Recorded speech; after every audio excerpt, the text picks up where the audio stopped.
Well, let's go ahead and talk about how we pick up these traumas from our ancestors. I know that sometimes, generations back, something may have been a fairly relatively minor event, but say your great great grandmother has learned to react in a, a sort of a PTSD kind of way to that. And that gets passed down through the generations. And it wasn't that big a deal generations ago, but it sort of snowballs, doesn't it? So that now we, generations later, don't have any idea why we do this when something similar happens. How can we clear those up by using the genealogical regression? Yeah, what you're saying is so important. There are studies that are being done now that are showing that up to 50% of our actual personality is brought through our DNA. And of course, we can use healing techniques to transcend those things. But what ends up happening is very much like what you've just described. You're having a challenge in the here and now. Maybe you're aware that your parent and or grandparent has had that similar challenge, and then it just snowballs. It could be something as simple as a negative emotion that an ancestor felt, or it could be something as, big picture as a war or something. But the energetic, we have energy fields within and around us, and when we have these stressors coming in, those thoughts, although they are not physically seen, they create energetic blockages in our fields. And it's hard to imagine, this might be a new concept for people. Like you said, we've been talking about past lives. We know we can heal at that level, but we really are sometimes embodying these blockages and carrying them forward from the ancestors. And you're exactly right. It's like a snowball rolling down a hill. And I feel like, we are becoming so conscious through the Shift Network and others, joining together. We are here at this time for a reason to shift the consciousness dramatically. And I truly believe that when we wake up to the ideas that we're discussing in this Ancestral Healing Summit, all of the amazing speakers you have, it's bringing forward this message that if we can come together, shift these energies that have happened to those who have come before us, there is a huge shift that will come from that. Because I feel like we are living in a time of great prosperity in the sense that we have the luxury to have this level of conversation right now is a luxury. And so we have an opportunity on behalf of those who have come before us to really make huge impacts that are going to ripple out to all humanity, and it's very, very important. And so I'm just excited to be here. I think the summit, I'm so happy to see that the Western world is really opening up to these ideas more. It's just absolutely phenomenal. Yes, absolutely. I know that we in North America, at least white-skinned people, European descent, et cetera, we've sort of lost touch with ancestral reverence over the years, and I'm very glad to see that we're reconnecting with this wisdom that Indigenous people all over the world really never lost touch with. And I sincerely hope that our doing that is one of the last pieces in this puzzle. That as we heal our stuff, the ripple effects will yeah, really help the entire planet. So I'm glad that you mentioned that. Now I want to talk about your book because I've read the book. It's got some wonderful examples of case studies, and if you don't mind, I'd love it if you'd share one or two with us. Yes, I would love to do that.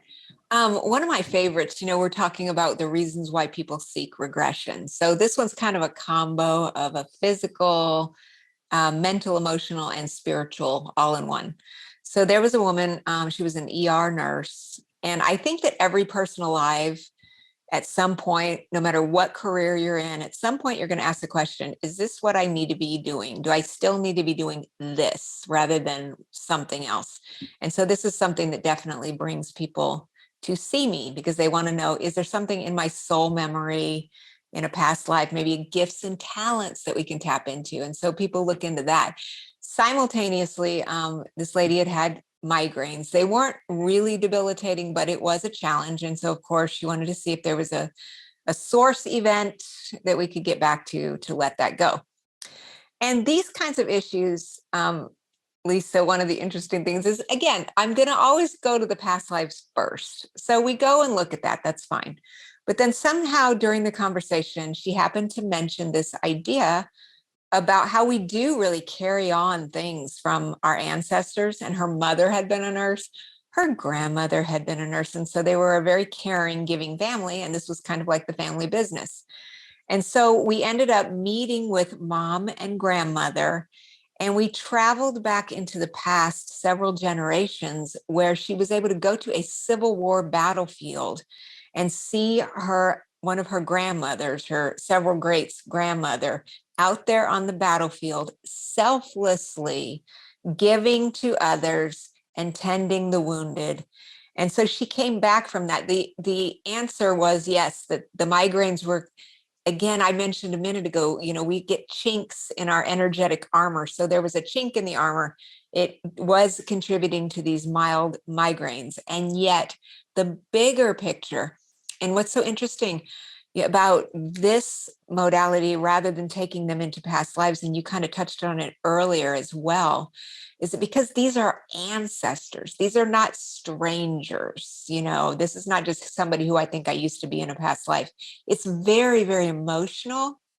And she just got really choked up and emotional about the idea about her family selflessly giving of others. And so she came out of the experience having accessed that source event, yes, but in a bigger picture, having answered the question, should I stay as a nurse or not? And she said, how can I ever complain again? Or how can I ever say anything when I see how selflessly she was behaving? And so she walked out of there just having a knowing that transcends, conscious awareness, let's say, that gave her a lot of inner peace. And so that was one of my very, very favorite ones. Yeah, that was a particularly good one. I'm also recalling the one where the young man traveled to China, but he also got really sick while he was there. And I want to talk about that if you don't mind.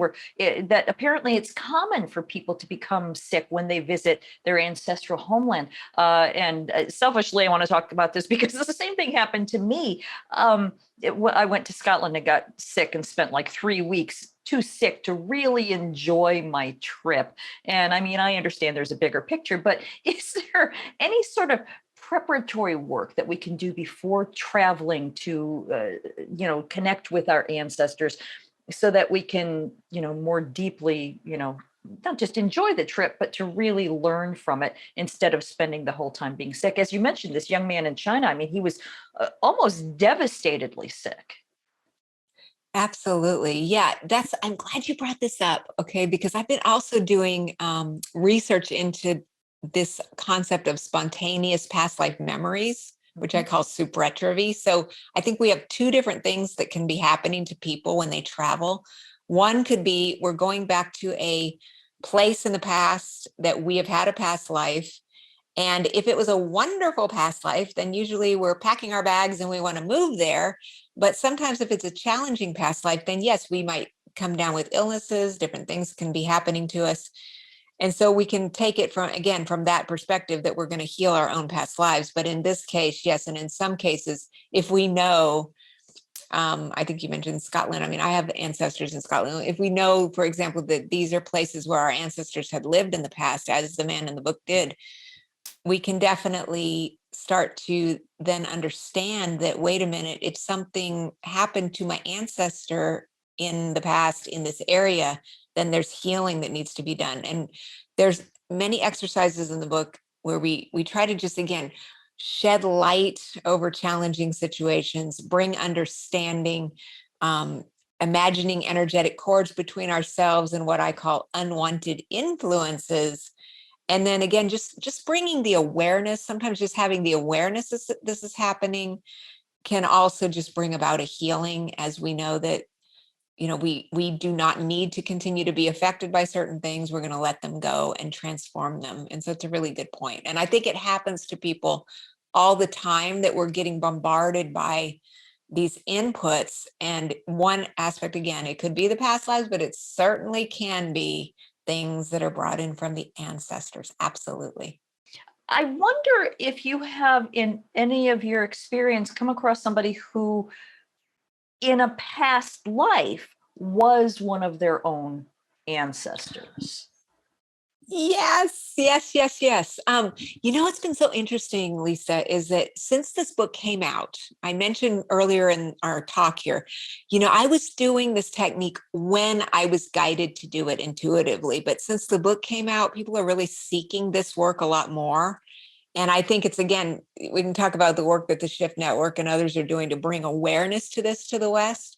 But I have been doing so many genealogical regressions lately that not too long ago, yes, I had a woman who went into her own past lives, went and met with the ancestors, and realized that she was one of the ancestors in her own past life.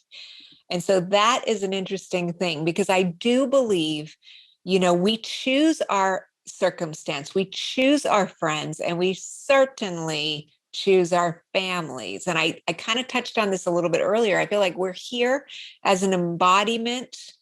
We've chosen to be part of this lineage to help to transmute some of these heavier energies and bring about change. And so in this case, if you've been in your own past life as one of your own ancestors, you really are energetically and spiritually committed to helping the whole lineage shift and change. All right. Thank you. Thank you for addressing that one. I find that particularly interesting. So let's talk about the families that we are born into, that we've got this sort of spiritual work that we have intended. But why are families so challenging? How does that work with genealogical regression? Not your family, Lisa, not my family. No, that could never happen. Oh my goodness, my friend, I'll tell you what, our families are here to push our buttons. I believe we're here to learn lessons, to engage with others, to heal. And sometimes, as we know, some of the best lessons we get are from some of the most challenging situations. And I believe we make soul contracts with people. And sometimes they need to push our buttons, because unfortunately, it would be wonderful if we could all just decide that we are going to, make transformation, take a healing class, and do the work that we need to do. But I think sometimes, unfortunately, we are motivated by pain. Just that's more of how we do it. So normally we need something to be a little bit painful and a little bit challenging. And there's certain, rising above petty concerns and all the other things that our lovely families get to help us with. I think they're here for a reason. And really, you think about the difficult people in your life, and you could say, wow, they're making my life so difficult. This is really horrible. But the truth is, the people who are here pushing our buttons are the ones who love us the most at a soul level. They're here with us for a reason. And if we can learn to transform those things and learn our lessons, then everybody's better. Yeah, that helps make it a little more more palatable, doesn't it?